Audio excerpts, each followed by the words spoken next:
and I got on my knees and begged you not to leave because I'd go berserk? Well, you left me anyhow, and then the days got worse and worse, and now you see I've gone completely out of my mind.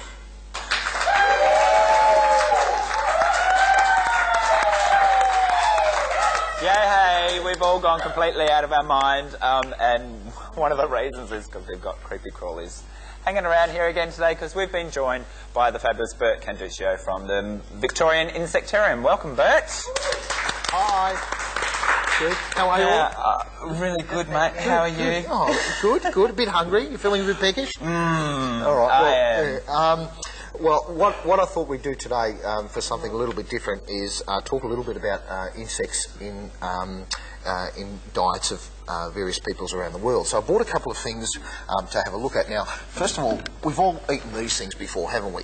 And just think about, before you actually peel a prawn, you need to remove the external shell. You have to shell the prawn, and also same for crayfish, crustaceans, etc. Well, these animals that we've got are virtually exactly the same. Now, if I can get the camera to come up close, have a look at this. This is a cast shell of this particular tarantula. Now, she needs to molt every now and then in order to grow. No? So if you think of a spider as a hairy-looking cousin of a prawn, we're halfway there into tasting these wonderful culinary delights that I've brought along. Right? Now, I've got, if you come over here, have a close look, what I've prepared while you were on there for the last segment is I've actually brought along some mealworms. Now, a lot of people confuse these with worms, but they're not. They're actually an immature type of beetle. And what we've done is we've baked them in the oven. First we cleaned them and washed them, then we've baked them in the oven, and so now they're ready to try. Now, what you do is pick one up and just pop it in your mouth and have a bit of a chew, and it's very, very similar to prawn crackers. Now, in Africa, at certain times of the year, there's a very close relative of this guy that actually covers lakes, and the women go out, gather them up, and make them into a type of cake, and they call them kunga cake, and it's quite a delicacy over there too. But unfortunately, we're going to have to make do with this because this is the closest we can get to the African dish. Okay. So pass it around. So, Tabitha, I believe that you would like to eat one of these little immature bugs here. Yes, Tabitha. Give her a hand. Yes. Well done. Let's have... And we've also got our next guest coming up is Sue, come in through. Because Susan Harvin from the Pride Awards is going to come in, and she's going to eat a...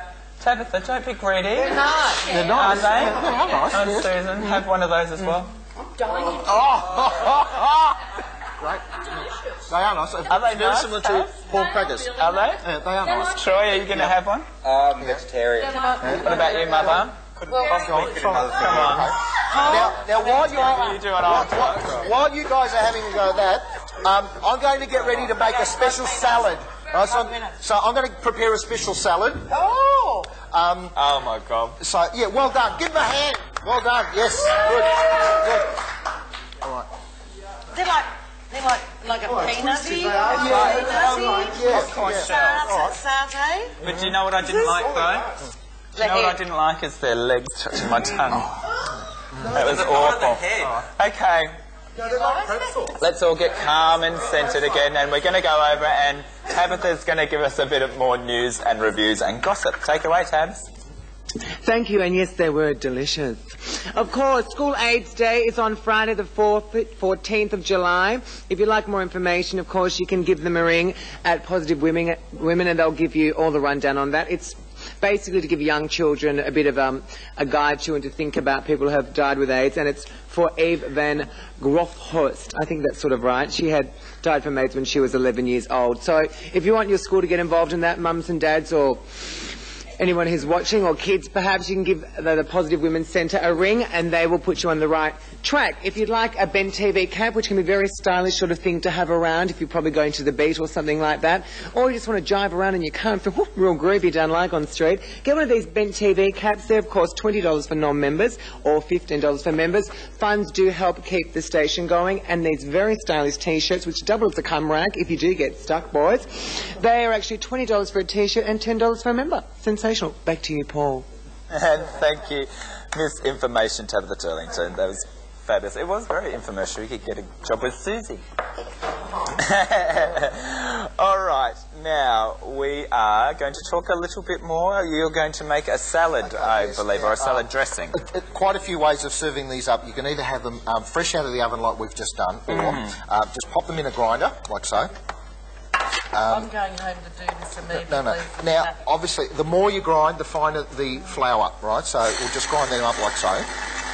And this was actually my very, very first insect recipe. And now I'm sort of doing things like biscuit cakes and stuff. And, Is that like an insect recipe book? Well, there are. On the internet, there are quite a lot of internet sites talking about recipes to do with insects. So, yeah.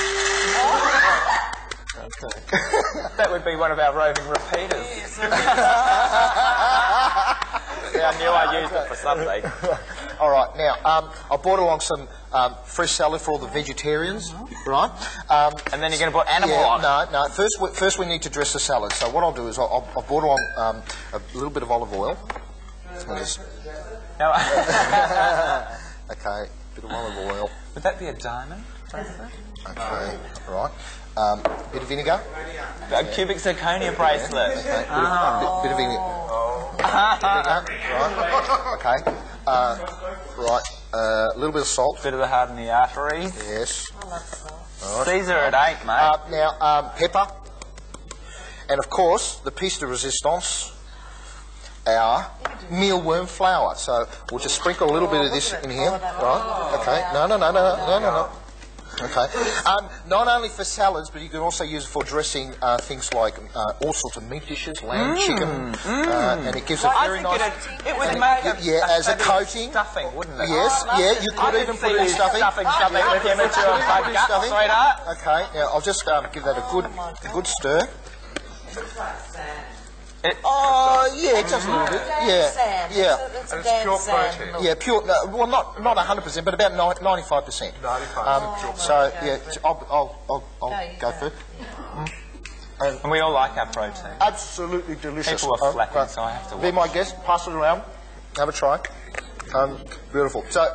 Very nice. All right, but so perhaps while we're tasting the culinary delights you've created for us, we can talk about what's going on at the Victorian Insectarium over the school holidays and stuff. Is there anything? Yeah, we're currently running with our school holiday programs. So, yes. I got it for it here, Troy.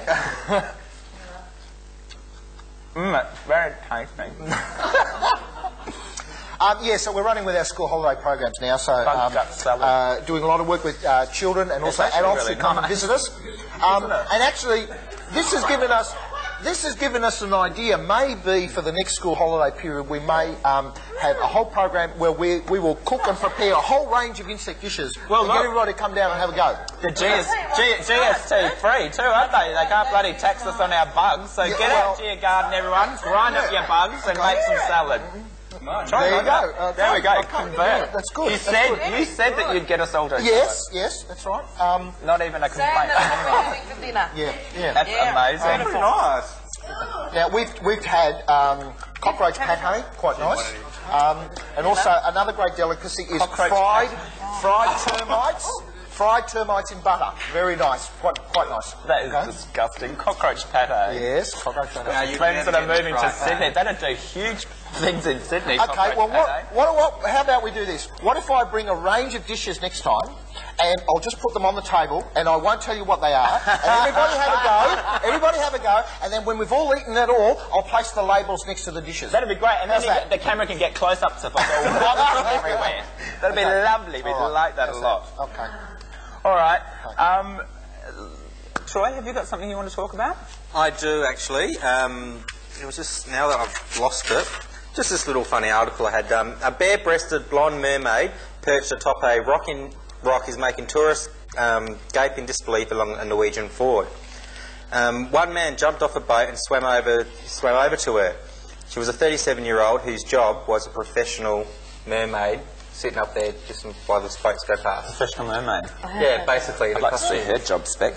So that'd be good. Yeah. So we were looking at this casing before of Flopsy, and now Flopsy's down in here in this little Yeah, I have to be a little bit careful. I'll tell you a little bit about her. She's You have to be a lot careful. Yeah, so I Let's use a tarantula. Okay, rest assured, I will not be looking at the camera. I'll be looking at the spider. Keep an eye on her and make sure. Don't fucking worry. So will I. Okay. Right. That is one of our largest native Australian spiders. We've had her now for a while. She's about 8 years of age, and these animals can live for about 30 years and get roughly the size of the lid of this container. Now, she's actually quite not too bad, because I thought the bright lights might disturb her a little bit, but no, she's settling in okay. Bright lights. Disturbing her. Now, they've been known to feed on things like small frogs, lizards, no, not humans, but and insects as well too. Can you... Okay, how's that? Dangle it to the camera. Yes. All right, there she is. Okay. There. Okay. Unfortunately, we can't get a really extremely good camera angle there, because we don't want little Flopsy running around the studio Well, here. how about what if I Your tip? hand would bite you, wouldn't it? Yes, she probably would. Yeah. So yeah, I'll have to be a little. Where do they live? Like, where do you find Well, these are found generally north of Brisbane and heading up towards the. So you don't get them in No, Melbourne? too cold. Too cold. Stay here, guys. We're fine. You're fine. Okay. Oh, look at that. You can see her there. She's Yes. You know the magnificent. household one? Do they bite you? You know the household ones that come in all the time? If you disturb them too much here, I mean, all they're going to try and do is defend themselves. I always do hairspray and a book. The hairspray sticks them to the wall and then squash them. He's not the man to be talking to about killing bugs. Oh, no, I'm only joking. No, that's all right.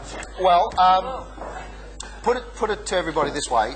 Think of all the millions of tonnes of chemicals and pesticides that we've created and let loose throughout the environment, yet not one of those chemicals designed to get rid of a particular pest has ever totally eradicated the pest that it was designed to get rid of. All we're essentially doing is poisoning our own environment. Yep. Whereas you take one spider like this, and in her lifetime she will consume about 5,000 insects in her life. So this is nature's way, and it's a far healthier way. And we just have to learn to get over our fears and prejudices. That's right. And appreciate them for what they are. Yeah. And a good way of doing it is by eating them. Truly. Yes, and looking at the benefits of them. And Bert, you know, I have to thank you myself, because I am extremely arachnophobic, as well you know. Yes. But having you here and having the spiders and the bugs and stuff around hasn't cured me totally, because I'm still petrified of them, but it has helped. Now, we are getting the wind up. What are you repeating on yourself over there, Taz? Oh, you're disgusting. But I'd like to thank you for coming in and getting us all to eat bugs today. Well done, I think. And they actually tasted very nice. So if anyone would like that recipe, you can pop down to the Victorian Insectarium and see Burt Candicio and Flopsy and all the rest of our friends. Now, when we come back, we've got John Portelli and Susan Harbin. They're coming in to talk about the Pride Awards. We'll be back shortly. Thanks, Burt.